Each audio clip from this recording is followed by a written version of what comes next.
28 years ago, a class of black teens went missing on bus ride. Until a dad found the key to mystery.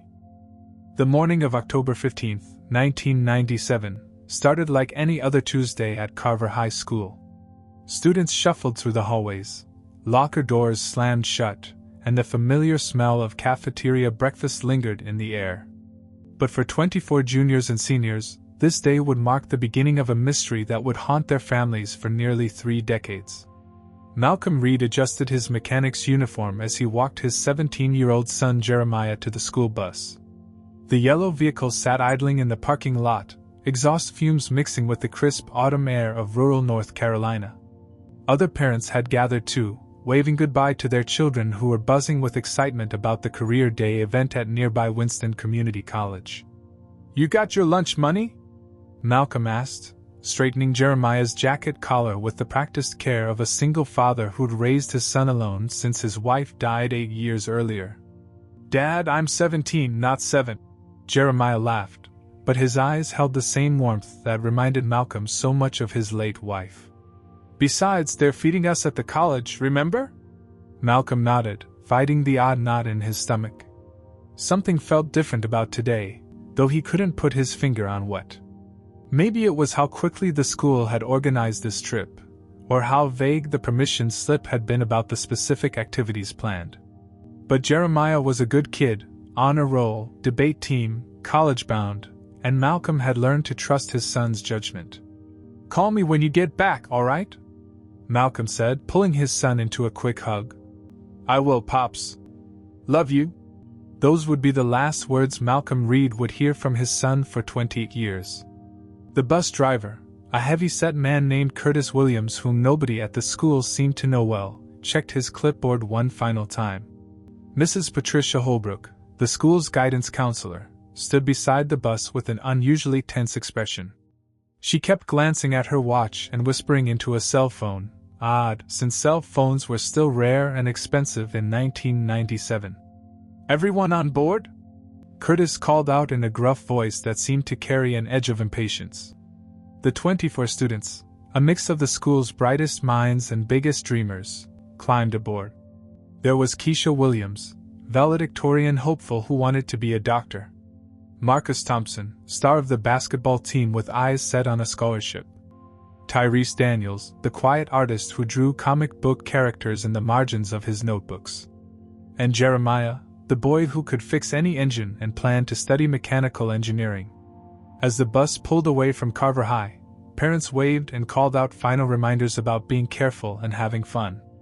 The vehicle turned left onto Highway 421, heading toward what everyone believed was Winston Community College, 45 minutes away. But the bus never arrived at the college. By 4 p.m., when the students were supposed to return, parents began gathering in the school parking lot. Principal Robert Sawyer emerged from the building with the same tense expression Mrs. Holbrook had worn that morning. His hands shook slightly as he addressed the growing crowd of worried families. "Folks, we're having some communication issues," he announced, his voice cracking. "The college says our bus never showed up, but I'm sure there's a simple explanation. Maybe they went to a different campus, or there was a change in plans." But as the hours stretched into evening, simple explanations became impossible to believe. The bus company claimed they had no record of hiring Curtis Williams. Winston Community College insisted they had never scheduled a Career Day event for Carver High students. The school's own records showed no official approval for the field trip. By midnight, police had issued an APB for the missing school bus. Search teams combed the highways between Carver High and Winston. Local news stations picked up the story, broadcasting photos of the missing teens across North Carolina. Detective Ray Morrison, a 20-year veteran of the county sheriff's department, took charge of the investigation. But from the beginning, something felt wrong about the case. The school's documentation was contradictory. Principal Sawyer seemed evasive during questioning. And most troubling of all, several witnesses reported seeing the yellow school bus heading south on Interstate 77, in the opposite direction from Winston Community College. "This smells like a runaway situation," Detective Morrison told the local newspaper 3 days later. 24 teenagers don't just vanish into thin air. Somebody planned this. The theory gained traction when police discovered that several of the missing students had minor disciplinary records. Keisha Williams had been suspended for arguing with a teacher about historical inaccuracies in their textbook. Marcus Thompson had been caught with marijuana in his locker, though he maintained it wasn't his.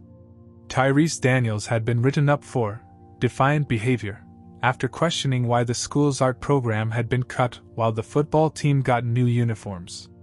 These weren't angel children, Detective Morrison stated publicly, his words cutting deep into the hearts of grieving families. We're looking into the possibility that this was an organized runaway attempt, possibly connected to gang activity. Malcolm Reed felt his world crumble as the investigation shifted from rescue mission to criminal inquiry. The police seemed more interested in digging up dirt on the missing teenagers than finding them. Search efforts dwindled. Media coverage turned negative, painting the students as troubled youth who had likely run away from home. Within 6 months, the case was quietly transferred to a cold case file. Detective Morrison retired early and moved to Florida. Principal Sawyer submitted his resignation, citing health issues, and also relocated to Florida with a surprisingly comfortable pension package. Mrs. Holbrook transferred to a private school in another state. The families were left with nothing but questions and a growing certainty that their children hadn't run away, they had been taken. Over the years, most families tried to move on. Some relocated to different cities, unable to bear the constant reminders of their lost children.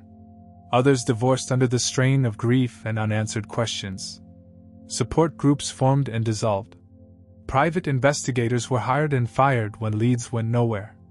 But Malcolm Reed never stopped believing his son was alive somewhere, waiting to be found.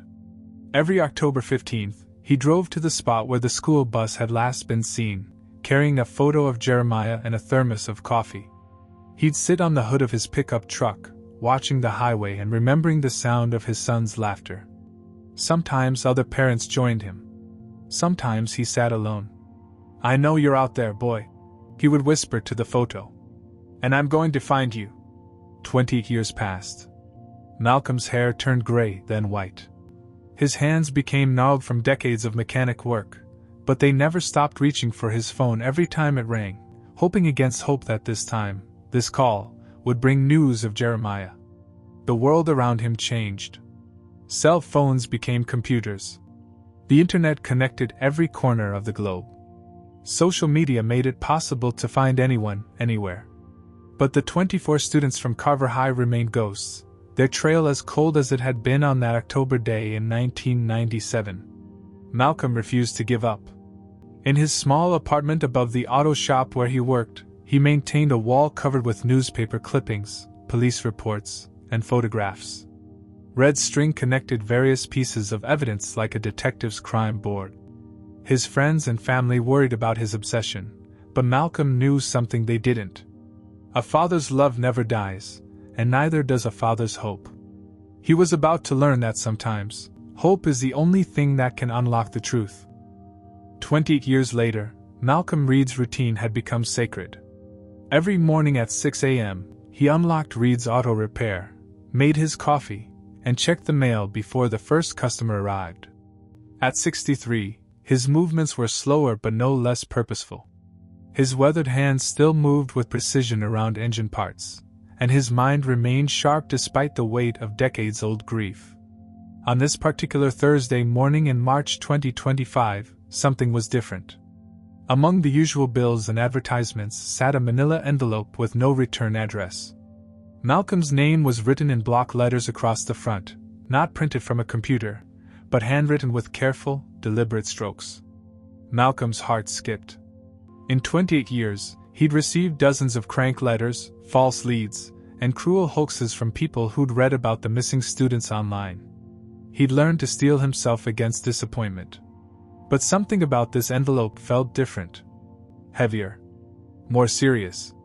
Inside, he found 2 items that would change everything.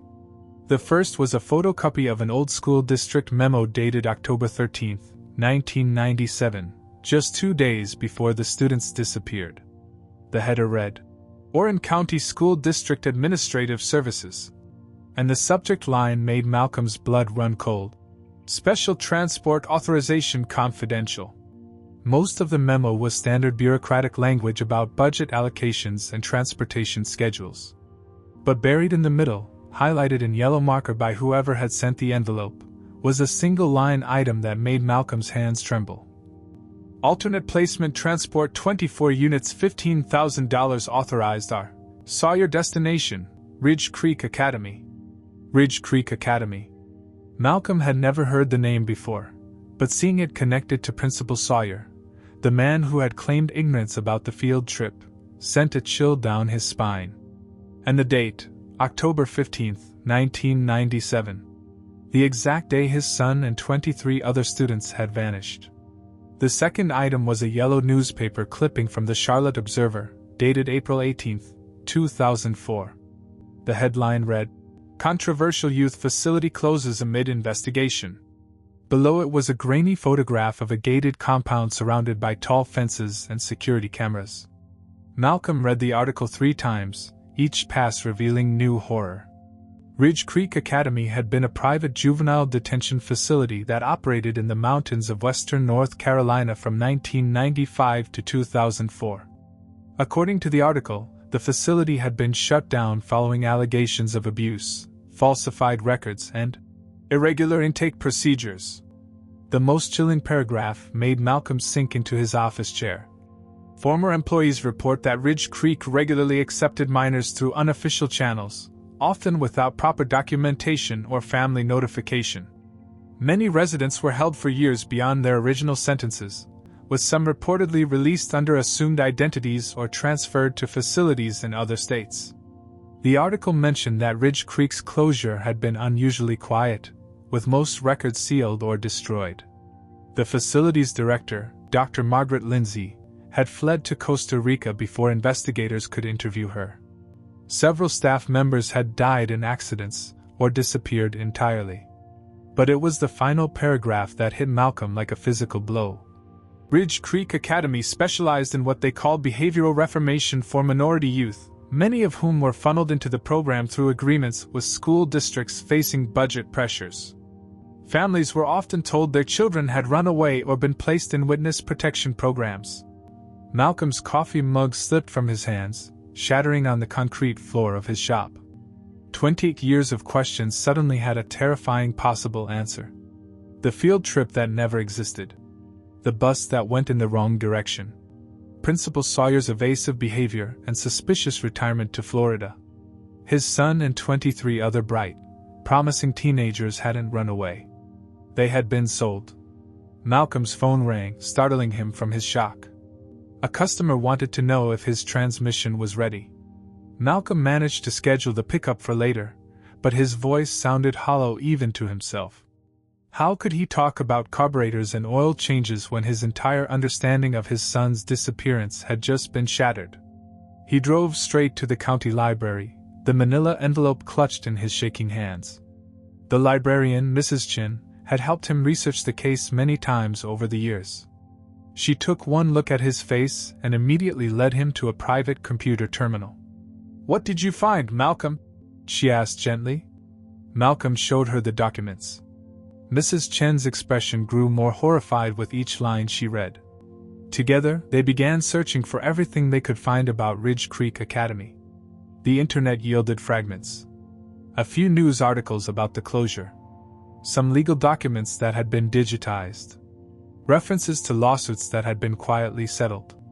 But most disturbing were the forum posts, scattered across missing persons websites and survivor support groups, from people claiming to be former Ridge Creek residents. One post, from 2019, made Malcolm's heart stop. "I was at RC from 1997 to 2001. They told us our families didn't want us back. I still don't know my real name or where I came from. Anyone else from the October 97 group still looking for answers?" October 1997. The exact time frame.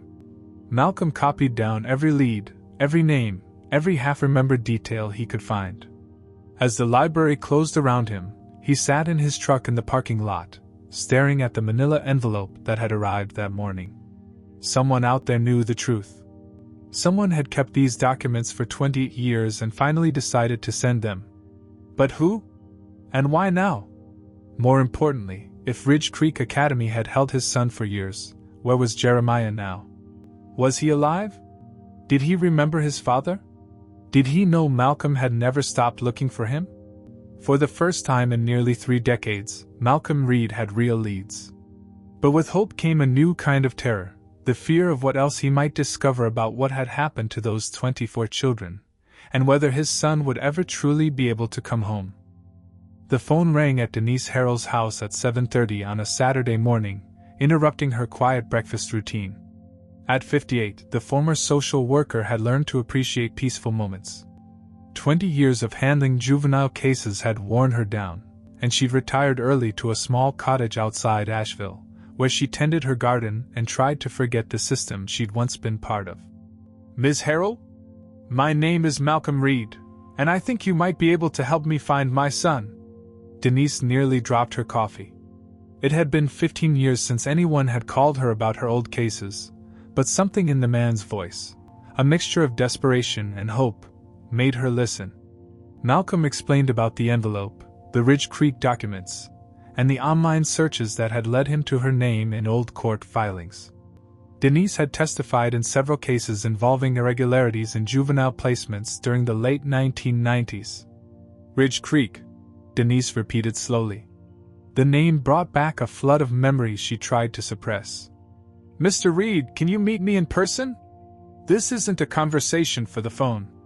2 hours later, Malcolm sat across from Denise in her living room, surrounded by the comfortable clutter of retirement, books, quilting supplies, and photos of grandchildren.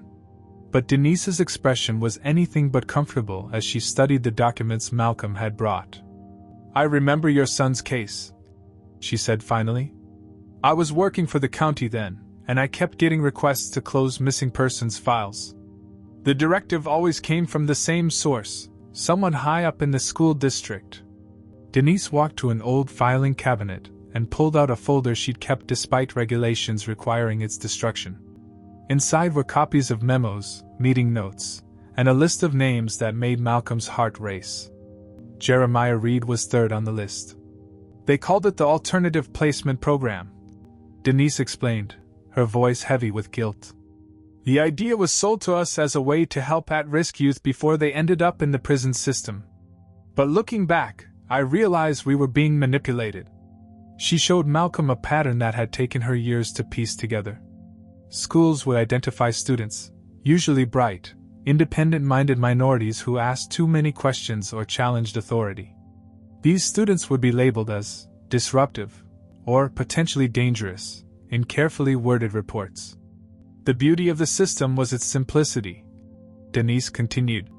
"Create a fake field trip, disappear the kids, then claim they'd run away. By the time families started asking questions, the students were already processed into Ridge Creek under false names and histories." Malcolm's hands clenched into fists. "You knew this was happening and didn't stop it?" "I suspected," Denise admitted, tears forming in her eyes. "But I was a single black woman working in a system run by white men with connections I couldn't touch. When I tried to raise concerns, I was told I was being paranoid. When I pushed harder, I started getting death threats." She pulled out a newspaper clipping from 2001, an obituary for James Mitchell, another social worker who had been asking questions about missing children. "Car accident," the paper said. But Denise remembered James telling her just weeks before his death that he'd found evidence of a larger conspiracy. "After James died, I kept quiet and started secretly documenting everything I could," Denise said. "I was building a case, gathering evidence. But then something happened that changed everything." In 2003, Denise had received an unexpected visit from Principal Sawyer. He'd shown up at her office with a briefcase full of cash, $50,000, and an offer she couldn't refuse. "He told me I could take the money and transfer to a different department, or I could keep investigating and end up like James," Denise said.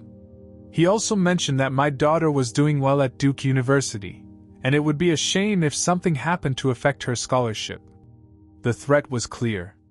Denise had taken the money and transferred to Child Protective Services, where she spent the rest of her career helping younger children while carrying the guilt of the ones she'd failed to save. But I kept watching Sawyer, she continued. After Ridge Creek closed in 2004, he suddenly had money for a house in Florida, a boat, expensive cars. A principal's pension doesn't buy that kind of lifestyle. Malcolm leaned forward. Do you think the other officials were paid off too? I know they were. Mrs. Holbrook, the guidance counselor who organized your son's field trip, moved to a private school in Virginia and suddenly owned a beach house. Detective Morrison retired early with a disability claim and moved to the same Florida town as Sawyer. Denise walked to her window, looking out at her peaceful garden. There was a whole network, Malcolm.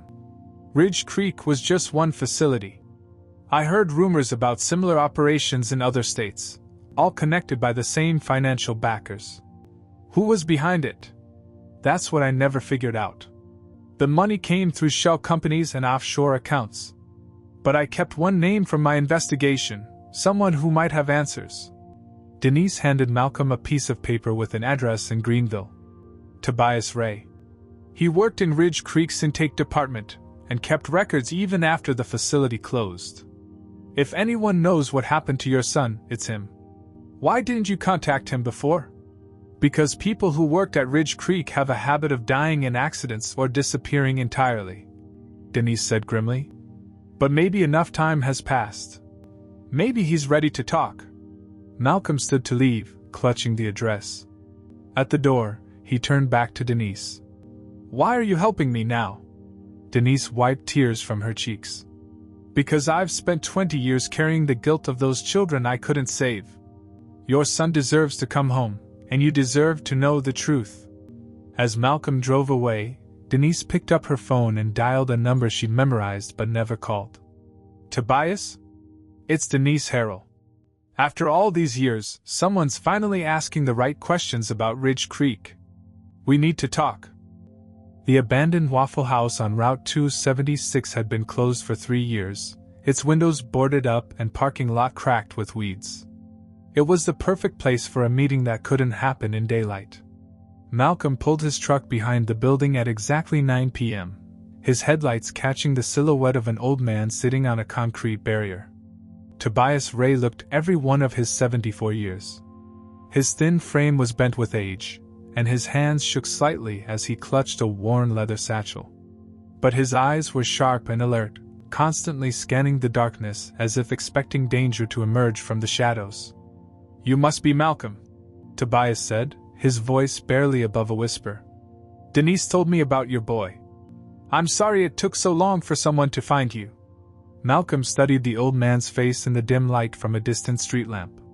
You worked at Ridge Creek? For 6 years. Tobias nodded. I was the intake coordinator. My job was to process new arrivals and create their files. I thought I was helping troubled kids get a fresh start. His voice cracked. I had no idea what we were really doing to them. Tobias opened his satchel with trembling hands, revealing stacks of manila folders, photographs, and handwritten logs. When Ridge Creek closed, they ordered us to destroy all records. But I couldn't do it. These children deserved to have their stories remembered, even if nobody was looking for them. He pulled out a thick folder marked October 1997 unregistered arrivals. Malcolm's heart pounded as Tobias opened it, revealing a handwritten list that made his legs nearly give out. There, in faded blue ink, were 24 names that matched the missing Carver High students perfectly. But next to each real name was another name in red ink, their new identities at Ridge Creek. Jeremiah Reed was listed as Jerome Rivers, age 16, chronic runaway, no family contact. Malcolm's hands shook as he traced his son's name with his finger. They erased him. They erased all of them, Tobias confirmed. That was the system. Kids would arrive with false documentation claiming they were runaways or juvenile offenders. We'd give them new names, new histories, new personalities if necessary. Within a week, they'd forget who they used to be. Tobias showed Malcolm photos from the intake process, dozens of teenagers in orange jumpsuits, their faces blank with confusion and fear. Malcolm recognized several faces from the missing Carver students, but they looked different. Hollow. Broken. How long were they kept there? It varied. Some were released after 2 years with adoptive families who paid Ridge Creek for reformed children. Others were transferred to facilities in different states. A few. Tobias's voice trailed off. A few what? A few tried to escape. The ones who kept fighting, who wouldn't forget their real names or families. They were sent to what Dr. Lindsay called specialized rehabilitation. Tobias pulled out another file, this one marked with red stamps. High-risk memory retention issues. Inside were photos of a smaller group of teenagers, including one that made Malcolm's breath catch in his throat. Jeremiah, but older. Maybe 19 or 20. His face was thinner, his eyes distant, but it was definitely his son. At the bottom of the photo was a note. Subject continues to mention Father Malcolm and insists on real name. Recommend advanced treatment. Advanced treatment? Tobias looked away, unable to meet Malcolm's eyes. Drug therapy. Isolation. Psychological conditioning. They broke the kids who wouldn't forget their families. Malcolm felt rage building in his chest, but Tobias quickly continued.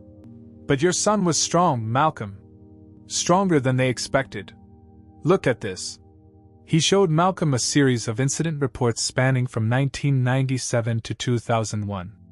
Jeremiah had repeatedly tried to escape, fought back against staff, and refused to respond to his assigned name. He'd organized other students to resist the program and had somehow managed to send letters to the outside world. He never stopped being your son, Tobias said. Even when they tried to erase him, he held on to who he was. What happened to him? Tobias pulled out a final document, an incident report dated March 15, 2001. He escaped during a thunderstorm, cut through 3 fences and disappeared into the mountains. They searched for weeks but never found him. Malcolm felt a surge of pride mixed with terror. His son had gotten out, but where had he gone? A 19-year-old with no money, no identification, and 4 years of psychological trauma, how could he survive?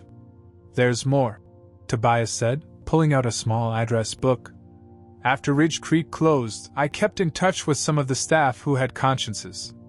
A few of them helped kids who escaped by giving them food, money, or places to hide. He pointed to a name circled in the book. Sarah Martinez, former nurse at Ridge Creek. She moved to Atlanta and started working with homeless youth. If your son survived, she might have helped him. But there's something else you need to know. Tobias continued, his voice growing more urgent. Your son wasn't the only one who escaped. 3 other kids from that October group got out between 2000 and 2002. I heard rumors that they were trying to find their families, maybe even planning to expose what happened at Ridge Creek. Malcolm leaned forward. Where are they now? I don't know. But I kept hearing the same story from my old contacts, young adults showing up at legal aid offices, asking about class action lawsuits against juvenile facilities. Some used fake names, but they all had the same story about a place in the mountains where kids were held against their will. Tobias handed Malcolm a business card that was worn and faded. Atlanta Legal Aid Society Juvenile Rights Division. The lawyer there, Michael Chin, specialized in cases involving institutional abuse. If your son made it to Atlanta and was looking for help, Chin would have been his best option. As they prepared to part ways, Tobias grabbed Malcolm's arm with surprising strength. Malcolm, you need to understand something. The people who ran Ridge Creek, who paid for it, who covered it up, they're still out there. When I heard Denise was asking questions again, I got scared. These people don't leave loose ends. Are you saying I'm in danger? I'm saying your son spent 4 years learning their secrets. If he's alive and trying to expose them, he's been living in hiding for 24 years for a reason. As Malcolm drove home through the dark mountain roads, the intake files scattered across his passenger seat, he realized that finding Jeremiah was only half the battle. The other half would be keeping them both alive long enough to bring the truth to light. Sarah Martinez lived in a modest apartment above a community center in East Atlanta, where she'd spent the last 20 years helping runaway and homeless youth. When Malcolm called her, explaining how he'd gotten her name from Tobias Ray, There was a long silence on the other end of the line. "I was wondering when someone would finally come asking about the Ridge Creek kids," she said quietly. "Can you be here tomorrow? And Malcolm come alone?" The next afternoon, Malcolm sat in Sarah's small kitchen, surrounded by photos of young people she'd helped over the years. Her graying hair was pulled back in a practical bun, and her eyes held the same weariness Malcolm had seen in Tobias, the look of someone carrying heavy secrets. "I helped 4 kids from Ridge Creek over the years," Sarah began, pouring coffee with hands that bore small scars from her nursing days. "3 of them were from your son's group, the October 1997 arrivals." She pulled out a journal filled with handwritten notes and dates. "The first one showed up at the community center in 2001. Skinny black kid, maybe 19, who said his name was Marcus but couldn't remember his last name. He had scars on his wrists and kept asking about legal aid lawyers." Malcolm's heart raced. Marcus Thompson had been the basketball star from Jeremiah's class. "I helped him get a fake ID and a job at a warehouse. He was terrified of being found, kept saying they told us our families didn't want us back. After about 6 months, he disappeared. Left me a note saying he was going to find his classmates." Sarah flipped through more pages. "The second one came in 2002. A young woman calling herself Kay, but she had this distinctive birthmark on her neck." Sarah showed Malcolm a Polaroid photo. Even with the different hair and older face, Malcolm recognized Keisha Williams, the girl who'd wanted to be a doctor. Kay was different from Marcus. Angry. She'd figured out that Ridge Creek was part of something bigger, and she was collecting evidence. She had names, dates, financial records she'd somehow gotten her hands on. What happened to her? She stayed here for almost a year, working with a legal aid lawyer named Michael Chin. They were building a case, gathering other survivors. But then... Sarah's voice trailed off. "Then what?" Chin was finished in a hit-and-run accident in December 2002. Kay disappeared the same night. But before she left, she gave me this. Sarah handed Malcolm a manila envelope similar to the one he'd received weeks earlier. Inside was a list of names and addresses of other Ridge Creek survivors who had been located and contacted. The third name on the list made Malcolm's hands shake: Evan T., currently Tyrese Daniels, works construction, Savannah, Georgia. Tyrese is alive? As far as I know. But Malcolm, there's something else. Your son came to see me in 2003. Malcolm's coffee cup clattered against the saucer. Jeremiah was here? Sarah nodded, tears forming in her eyes. He called himself JR by then. He was older, maybe 22, and he looked haunted. He'd been living on the streets, doing odd jobs, staying invisible. But he never stopped looking for you. She pulled out a worn piece of paper, a letter addressed to Malcolm Reed Carver, North Carolina. He wrote this letter every week for 2 years.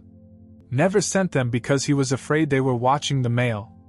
But he kept writing to you, telling you he was alive, that he remembered everything, that he was trying to come home. Malcolm read his son's words through blurred vision. Dad, I know you think I ran away, but I didn't. They took us.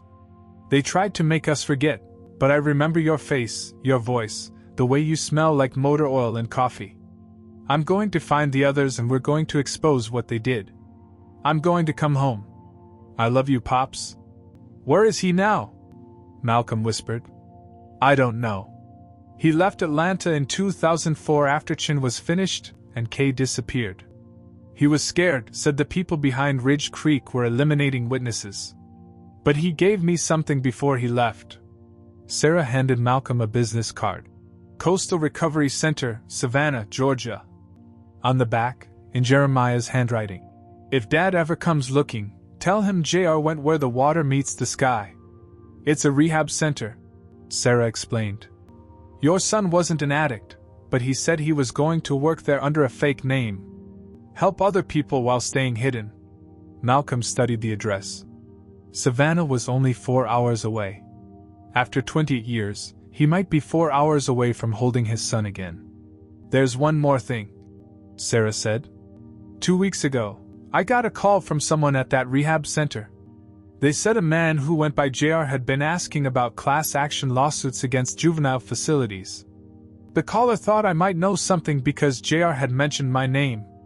Is he still there? I don't know. But Malcolm, you need to understand, if your son has been hiding for 24 years, there's a reason. The people who ran Ridge Creek, who finished Chin, who made Kay disappear, they're still out there. Malcolm stood to leave, clutching the business card and his son's letters. I don't care about the danger anymore. I've spent 28 years wondering if my boy was finished. If there's any chance he's alive, I have to try. Sarah walked him to the door. Be careful. And Malcolm? When you find him, be patient. 24 years of hiding changes a person. Your son might not be the same boy who got on that bus. As Malcolm drove towards Savannah, the setting sun painting the sky orange and pink, he realized Sarah was right. Jeremiah wouldn't be the same 17-year-old who had hugged him goodbye that October morning. But Malcolm wasn't the same man either. They would have to learn to be father and son all over again, if it wasn't already too late. The Coastal Recovery Center sat on 20 acres of marshy land outside Savannah, where Spanish moss draped ancient oak trees and the sound of distant waves carried on the humid breeze. Malcolm parked his truck in the visitor lot, his hands trembling as he stared at the modest collection of buildings that might hold his son. Inside the main office, a receptionist with kind eyes and graying temples looked up from her computer. Can I help you? I'm looking for someone who might work here, Malcolm said, his voice barely steady. He goes by JR. He would be in his mid-40s now, probably works maintenance or groundskeeping. The woman's expression changed, becoming cautious. Are you family? I'm his father. I've been looking for him for 28 years. She studied Malcolm's face for a long moment, then picked up her phone. Dr. Williams? There's someone here you need to meet. Dr. Patricia Williams, the center's director, was a woman in her 50s with the calm demeanor of someone accustomed to handling difficult situations. She invited Malcolm into her office and closed the door. Mr. Reed, we had someone who worked here until about 15 years ago who went by JR, she said carefully. He was troubled. Never talked much about his past, but he was good with the residents. Had a way of connecting with people who'd been through trauma. Malcolm's heart sank. Had? He left suddenly in 2010 after there was a fire in the maintenance building. Nobody was hurt, but JR seemed to think it wasn't an accident. He said people were still looking for him, and he couldn't put the center at risk. Malcolm slumped in his chair. Another dead end. Another loss. But, Dr. Williams continued, about a week ago, we got a call from the Savannah Homeless Coalition. They said a man matching JR's description had been asking about our former employees. Specifically, he wanted to know if anyone remembered a maintenance worker who used to help trauma victims. Hope flickered in Malcolm's chest. Do you have a contact at the coalition? Dr. Williams wrote down an address. Ask for Maria Santos. She coordinates their outreach programs. 20 minutes later, Malcolm stood in a converted warehouse that served as Savannah's main homeless shelter. Maria Santos, an energetic woman in her 30s, led him through rows of cots and into a small office. The man you're describing came here 3 days ago, she said. Older black man, maybe mid-40s, with scars on his hands and this way of looking around like he expected trouble. He was asking about legal aid, wanting to know about lawyers who handle institutional abuse cases. Where is he now? He's been staying in one of our transitional housing units downtown. But sir, I have to warn you, he's been through something terrible. He has memory issues, gets confused about dates and names sometimes. The trauma counselor thinks he might have PTSD from some kind of long-term imprisonment. Malcolm's hands clenched. Can you take me to him? The transitional housing unit was a small apartment above a used bookstore on Bull Street. Maria knocked gently on the door. Jerome? There's someone here who says he's been looking for you. The door opened slowly, and Malcolm's world stopped. The man standing before him was definitely Jeremiah, but time and trauma had carved deep lines into his face. His hair was mostly gray, and his once bright eyes held a wariness that broke Malcolm's heart. He was thinner than he should be, and his hands shook slightly as he gripped the door frame. "I'm sorry," the man said in a voice Malcolm recognized despite its rough edges. Who are you?" Malcolm felt tears streaming down his cheeks. "I'm Malcolm Reed. I'm your father." Jeremiah stared at him for a long moment, confusion clouding his features. Then something shifted in his expression, a flicker of recognition, of memory breaking through decades of suppression. "Dad?" The word came out as barely a whisper. "Yeah, son. It's me." Jeremiah collapsed into Malcolm's arms, and 20 years of grief, hope, and love crashed over them both. They stood in the doorway, two broken men trying to put the pieces of their family back together. "I tried to come home." Jeremiah sobbed against his father's shoulder. "I tried so many times, but they said you didn't want me. They said I was dangerous, that I'd hurt you if I came back. They lied, son. I never stopped looking for you. Never stopped believing you were alive." Over the following days, Malcolm learned the full scope of what his son had endured. The memory gaps from the psychological conditioning. The years of hiding, moving from city to city whenever he felt too exposed. The constant fear that speaking out would put others in danger. But Jeremiah had never stopped fighting. Even with his fractured memories, he'd spent decades trying to find other survivors, collecting evidence, building a case against the people who'd destroyed so many lives. "There are others, Dad," Jeremiah said one evening as they sat on a bench overlooking the Savannah River. "Marcus is in Atlanta. Keisha's alive but scared. Tyrese works construction here in town. We've been trying to find each other for years." Malcolm looked at his son, older, scarred, but still the fighter he'd raised.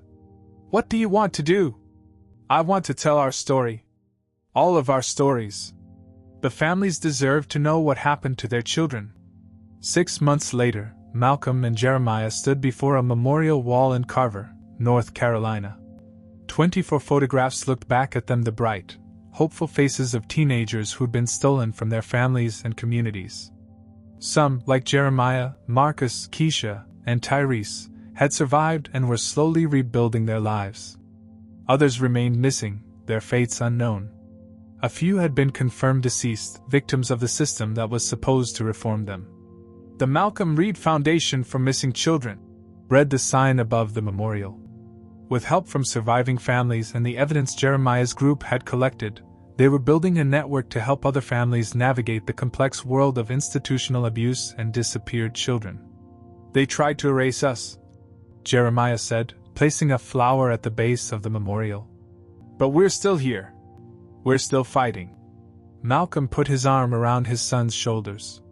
The boy who'd gotten on that bus 20 years ago was gone forever, but the man standing beside him was proof that love, hope, and the unbreakable bond between father and child could survive even the darkest attempts to destroy them. "We're going to make sure this never happens to another family," Malcolm said. "Promise?" "Promise."